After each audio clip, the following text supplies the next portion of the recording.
तो गाइज मैं हूं आयुष और आप देख रहे हैं रेसल इंडिया। स्वागत है आपका आज की इस वीडियो में जहां पे हम बात करने वाले हैं मंडे नाइट रॉ की, जो कि शो अभी जस्ट खत्म हुआ है और हेल इन अ सेल की WWE की तैयारी शुरू हो गई है। और मेरी तैयारी शुरू हो गई है कि मैं आप लोगों को इस शो के बारे में जितना जल्दी हो सके उतनी जल्दी बताऊं, क्योंकि आप लोगों को अपने 3 घंटे वेस्ट करने की जरूरत नहीं है। तो आज के शो को डिस्कस करेंगे गाइज, आप वीडियो को एंड तक देखते रहें और लाइक बटन दबाना ना भूलें। स्टार्ट होता है बॉबी लैशली और MVP रिंग में आ जाते हैं और ऑब्वियसली बॉबी लैशली की 7-8 जितनी भी नई गर्लफ्रेंड्स हैं वो सारी रिंग के अंदर खड़ी हुई हैं और यहाँ पे वो बात करते हैं कि किस तरीके से अब ड्रू मैकिंटायर के साथ उनका किस्सा खत्म हो जाना चाहिए, क्योंकि उन्होंने रेसलमेनिया में ड्रू को हरा दिया, बैकलैश में भी ड्रू और ब्रॉन को हरा दिया। लेकिन ड्रू मैकिंटायर यहाँ पे बाहर आके कहते हैं देखो भाई, MVP की वजह से मैं रेसलमेनिया में हारा था और बैकलैश में तुमने ब्रॉन स्ट्रोमैन को पिन करा, तो मुझे अपना एक 1-on-1 रीमैच चाहिए फॉर द WWE चैंपियनशिप। इसके बाद कोफी किंगस्टन आ जाते हैं बाहर जेवियर वुड्स के साथ और वो भी इस पॉइंट को लेकर आते हैं बाहर कि भाई ड्रू, तुमने इतने महीनों से जो चीज नहीं करी वो मैंने लास्ट वीक करके दिखा दी, क्योंकि बॉबी लैशली को मैंने पिन कर दिया था।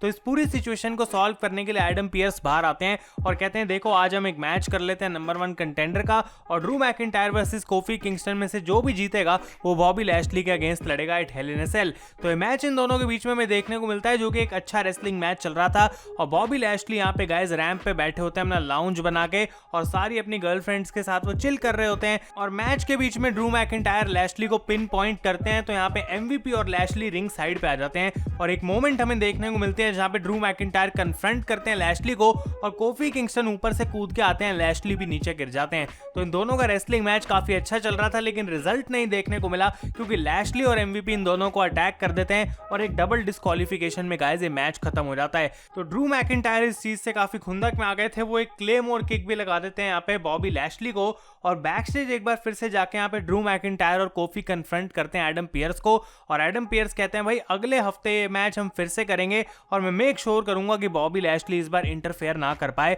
और एडम पियर्स बॉबी लैशली को भी अपने लॉकर रूम में बुला के ये बात कह देते हैं कि अगर तुमने इंटरफेयर करा मैं तुम्हें 90 दिन तक सस्पेंड कर दूंगा और कोई सैलरी भी नहीं दूंगा। और ये चीज वो लैशली को डायरेक्टली बता चुके हैं गाइस। तो ये मैच जो आज हुआ और हमें कोई रिजल्ट नहीं देखने को मिला, नेक्स्ट वीक एक बार फिर से होगा और हमें जानने को मिल जाएगा कि कोफी किंगस्टन या ड्रू मैकिंटायर दोनों में से कौन चैलेंज करेगा लैशली को फॉर द टाइटल। इसके बाद रिया रिप्ली और शार्लेट होती हैं बैक स्टेज और इनके बीच में बात हो रही होती है अपने मैच के बारे में और निकी क्रॉस यहाँ पे आ जाती हैं और रिया रिप्ली कहती हैं शार्लेट को निकी से लड़ने के लिए, लेकिन शार्लेट कहती हैं भाई मेरा ऑलरेडी मैच बुक है, लेकिन अगर नहीं होता तो मैं निकी क्रॉस को 2 मिनट में हरा देती, तो क्यों ना तुम इसको 2 मिनट में हराओ। तो बीट द क्लॉक चैलेंज का मैच देखने को मिलता है निकी क्रॉस और रिया रिप्ली के बीच में। और जबकि रिया रिप्ली इस पूरे मैच में डोमिनेट ही कर रही थी भाई, 2 मिनट के लिए वो जीतती नहीं है क्योंकि टाइम का ट्रैक उनको भूल जाता है, वो अटैक कर रही होती है कॉर्नर में निकी पे और ये मैच जो है गाइस खत्म हो जाता है, क्लॉक खत्म हो जाता है और निकी क्रॉस इस मैच को यहाँ पे जीत जाती हैं। इसके बाद शार्लेट का मैच आस्का के साथ फिर से हमें देखने को मिला।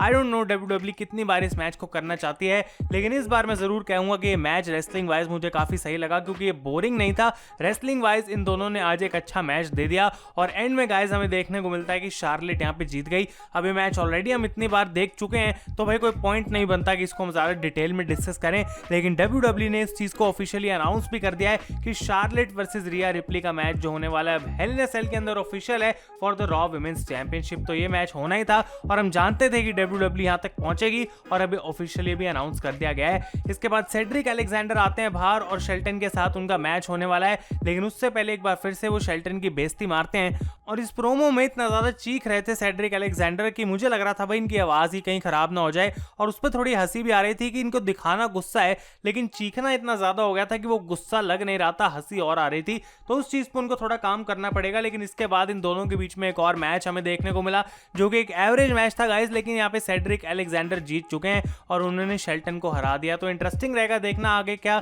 इनकी फ्यूड में अब कुछ बचा है, क्या शेल्टन और सेड्रिक का एक बार फिर से मैच होगा, WWE किस डायरेक्शन में जाएगी उसका कोई अभी आइडिया लग नहीं रहा। इसके बाद हमें probably match of the night देखने को मिला गाइस रिडल और जेवियर वुड्स के बीच में और यहाँ पे रैंडी ऑर्टन और कोफी किंगस्टन रिंग साइड पे नहीं थे और क्या कमाल का मैच इन दोनों ने दिया। मतलब इस मैच से पता लगा एक्चुअली में कि जेवियर वुड्स भी कितने ज्यादा अंडररेटेड हैं और उनको भी WWE चाहे तो as a single superstar push कर सकती है। हमेशा न्यू डे का पार्ट बनाने की जरूरत नहीं है। एक मोमेंट यहाँ पे हमें देखने को मिलती है गाइस जहाँ पे रिडल जो है एक स्प्रिंग बोर्ड जर्मन सुप्लेक्स लगाते हैं, जो कि बहुत ही ज्यादा डेंजरस मूव लग रहा था और लग रहा था कि अगर थोड़ी भी गलती हो गई तो जेवियर को चोट लग सकती है, लेकिन वैसा कुछ हुआ नहीं। एंड एट द एंड हमें देखने को मिलता है कि रिडल अपने ब्रो डायरेक्ट के लिए जाते हैं, जेवियर उसको रिवर्स करते हैं, लेकिन आउट ऑफ नोवेयर रिडल एक RKO लगा देते हैं और जेवियर को यहाँ पे इस मैच में हरा देते हैं। तो एक ओवरऑल बढ़िया मैच था, मजा आया देख के। और अब RK ब्रो को as a tag team WWE शायद और सीरियसली लेना स्टार्ट करेगी और हमें रैंडी ऑर्टन और रिडल के साथ गाइस कुछ बड़ा भी शायद देखने को मिल जाए।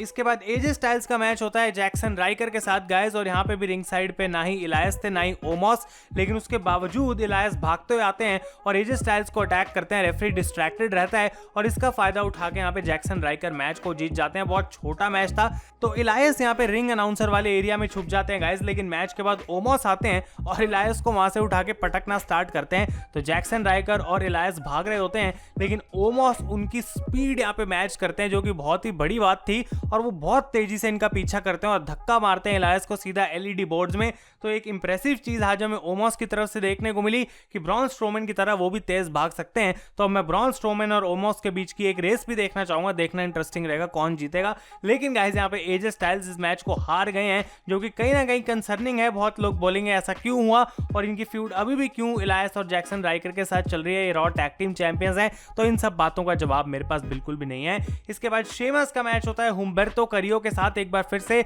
और यहाँ पे गाइस ये एक बार फिर से एक डिसेंट मैच था, लेकिन शेमस जीत गए हैं। और यहाँ पे मैच के बाद देखने को मिलता है कि वो अटैक कंटिन्यू रखते हैं हुम्बर्तो करियो पे, लेकिन रिकोशे आ जाते हैं यहाँ पे और वो अटैक करते हैं शेमस को। तो वो मून सॉल्ट लगाते हैं, उसके बाद करियो मून सॉल्ट लगाते हैं और रिकोशे एक 450 स्प्लैश भी लगा देते हैं शेमस के ऊपर। तो ये 2-on-1 सिचुएशन हो गई थी, शेमस को वहां से निकलना पड़ा और रिकोशे आई थिंक एक बार फिर से उनको मौका मिलने वाला है for the United states championship. और आज के शो का मेन इवेंट अगर आप सोच रहे हैं कि क्या था भाई, तो हमें नाया जैक्स और Shayna Baszler against Tamina and Natalya देखने को मिलता है मेन इवेंट में for the women's tag team title. तो आप यहीं से सोच सकते हैं कि रॉ कैसी थी। और यहाँ पे रेजिनाल्ड को बोला जाता है कि भाई तुम रिंग साइड पे मत आना, क्योंकि हर बार तुम्हारी वजह से हम मैच हार जाते हैं। लेकिन रेजिनाल्ड कहाँ इस बात को मानने वाले थे, वो आ गए रिंग साइड पे और उनको भगा दिया जाता है, वहां से बोला जाता है तुम निकलो, तो वापस जा रहे होते हैं। और यहाँ पे गाइस एक बार फिर से पायरो बजता है, आग निकलनी स्टार्ट हो जाती है और उसकी वजह से सारे लोग डिस्ट्रैक्ट हो जाते हैं। रेजिनाल्ड वहां पे रैंप पे गिर जाते हैं और इसकी वजह से एक बार फिर से नाया जैक्स और शेना बेजलर इस मैच को हार गए,